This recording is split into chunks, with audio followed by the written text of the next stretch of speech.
Dun, dun, dun, dun, dun, dun, dun, dun, dun, dun, dun, dun, dun, dun, dun, dun, dun, dun. It's the Winter Olympics 2022. We are in Beijing, China.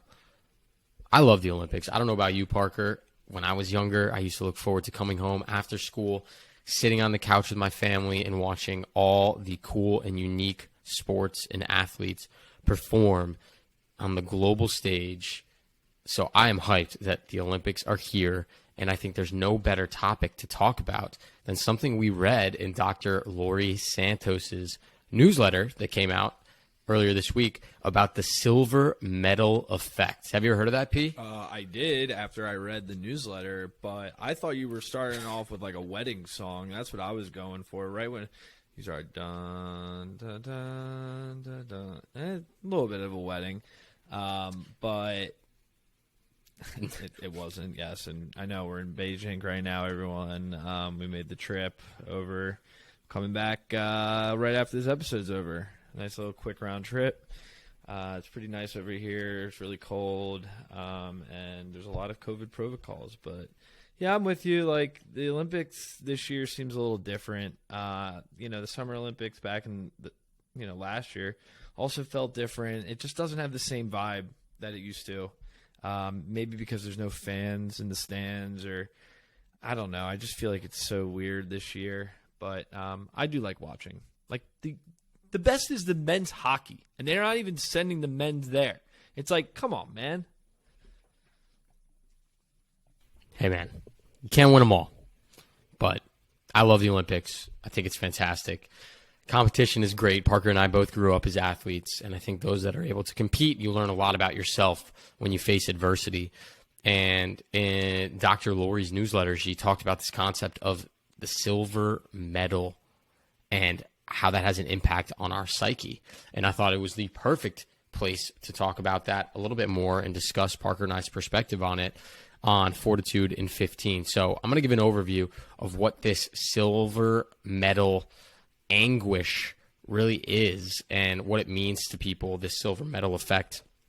You have all these Olympic athletes across the globe who from a young age have been training their entire lives for this moment, for the Olympic Games. Happens once every 4 years, even more rare for some people who, can only make one Olympics. They've been trying multiple times, didn't make the cut. We just had on a Paralympic athlete who is training for the Summer Games coming up, Brandon Lyons. Check it out if you haven't. Incredibly inspiring, but they dedicate a ton of time. Their lifestyle, their habits, when they wake up, how they work out, what they eat, when they work, all revolves around this concept of competing at the highest level in the Olympic Games. And they go to the games, they have the opening ceremonies, you hear that song that I was humming earlier, you walk out and you're representing your country. There's probably no better feeling in the entire world. And you go and you compete, you give it your all, everything you got. And yet you come up not in first, not in last, but with the silver medal.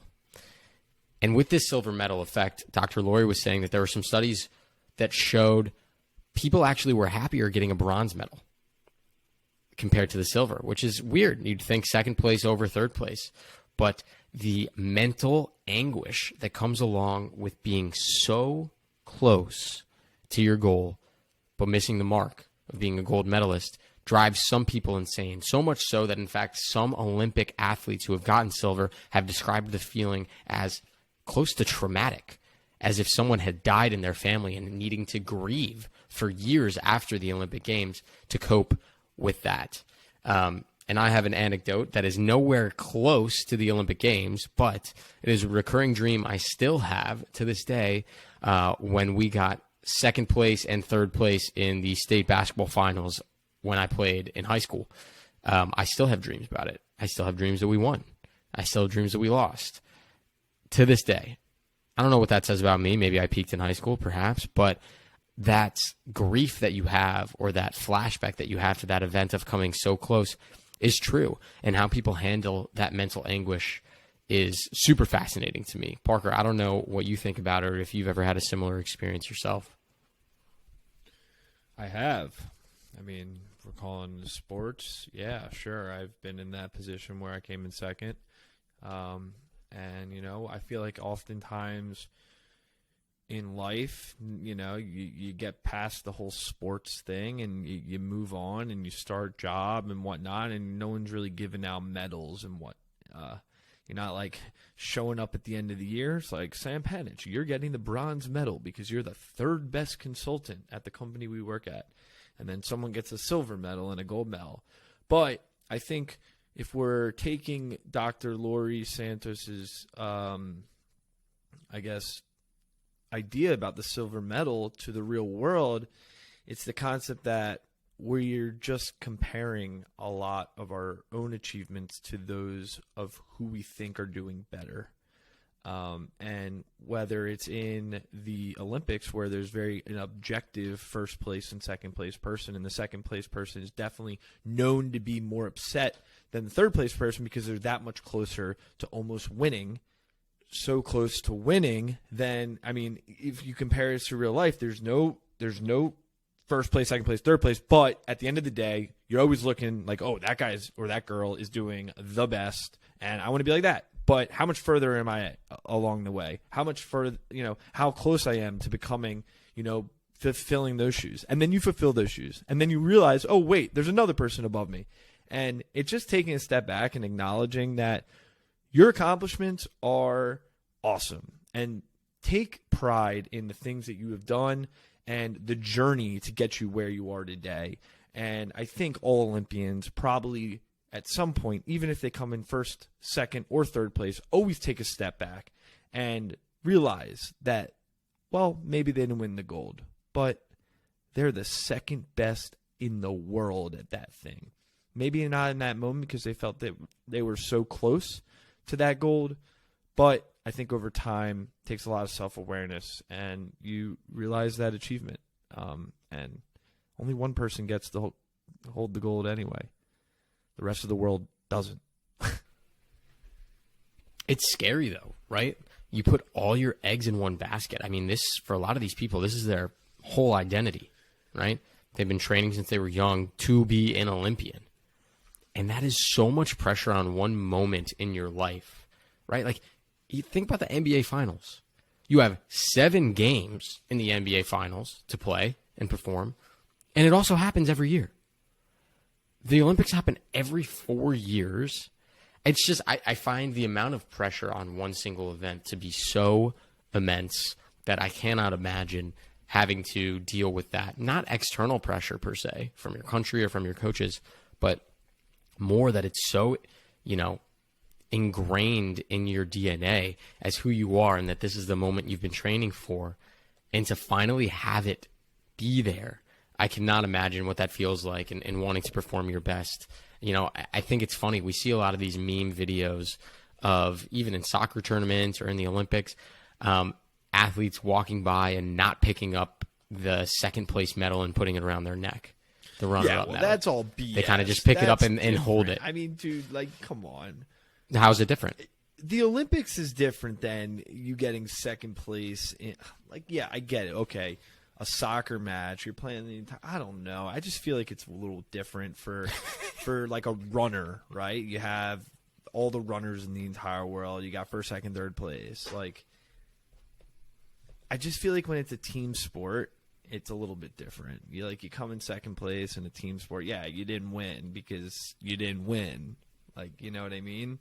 Like, there's only one champion in the NBA at the end of the year. There's only one champion, you know, in the basketball tournament in the Olympics. Like, it's weird that they give out silver and bronze for that, but I don't think it's weird at all that they give out a silver and bronze for the 100-meter dash. Of course not. Because that's what they've always done. I'm gonna be honest. In the NBA, they don't give out second. So you're saying that it's, they don't give out second place medals. So you're saying that's true, but they do in various soccer tournaments around the country, in the world. That's a team sport. They do in the Olympics for, like you said earlier, men's hockey. Oh, team sports. They do it. So you think it's lame? So you think that there's less pressure? You think it's lame that you get a silver medal? I think it's lame that if it's not the Olympics, they give out silver and bronze medals. Okay. The Olympics That's a hot take. is gold, silver, bronze. It's always been that way. It's just been the how it's gone. I mean, everyone knows that. Why are they doing that in like the European Cup for soccer? Like, Well, now you're bringing up something even more complex, Parker, which maybe we'll have to do an episode on this, which is participation trophies and how that's impacted the psyche of the next generation of people. Yeah. So maybe that'll be our topic for next week, because I think that's where you're kind of alluding to this, this concept that everyone's a winner and you gave it your best shot. Well, it's true, but you're technically not a winner. Let's get into that next week. I love that topic. That's fascinating. But yeah, I think the silver medal effect is real. It'll be interesting to see how some Olympians handle that and the immense amount of pressure that is bestowed upon them during the Olympic Games this winter in Beijing. with us. But with that being said, Parker, Beijing, like we're here. I wish Parker was telling the truth. Parker and I actually did go to Beijing together, and it was a wonderful time. We learned a lot Did about not different look cultures. like what it does on TV. I will say that. We ate a lot of soup dumplings. Well, I was going to say there's fake snow on the ground in Beijing right now. When we were there was definitely no fake snow. It was the complete opposite. No, it was like 90 degrees. Yeah. So, Parker, with the silver medal effect in mind and the teachings of Dr. Laurie, what do you got for your perspective this week, man? Anything inspirational? I wouldn't call it inspirational, but I have maybe a little bit. I have a quote by Jerry Seinfeld. I have a problem with that silver medal. It's like, congratulations, you almost won. Of all the losers, you're the number one loser. No one lost ahead of you. I think it's pretty good. I think it's pretty funny. Yes, Jerry, that is true. If you're the number one loser and you're wearing that silver medal, no one lost ahead of you. I think just my perspective on coming in second. I mean, there's this video of this guy. He was in the Summer Olympics. He's I guess a free weight lifter or something like that. A squatter.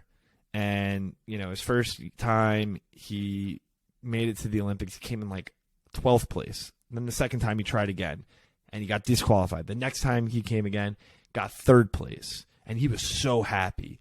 But then the next time, he went for it all and won gold. And I think what happens in life in general, and Sam, we've talked about this so many times, is that goals are finite. They come and go, but it is the process of how you get there, the process of all those hours, all that time that you put in to get to a place of achievement. And I truly believe, even though you come in 2nd place, 3rd place, or even 1st place if you're lucky enough, that's nice. That's great. But the real achievement is in the process of getting there. So while not everyone is a winner, if you try, I think you're kind of a winner. If you give it your all, why not? I love it. I think that's important. Mindset and mentality is everything. Tune in to the Winter Olympics in Beijing. And more importantly, check out our episode we released this week with Christian Van Camp, CBC Wellness, all on holistic wellness. If you're trying to become an Olympic athlete, you're probably going to need to know how to have holistic wellness in your life. So listen to that episode with Christian. He's a fascinating guy. We talk all about diet, food, and overall the wellness wheel and how you can improve it as a young adult in today's day and age. And with that being said, until next week, Elevation Nation. Peace.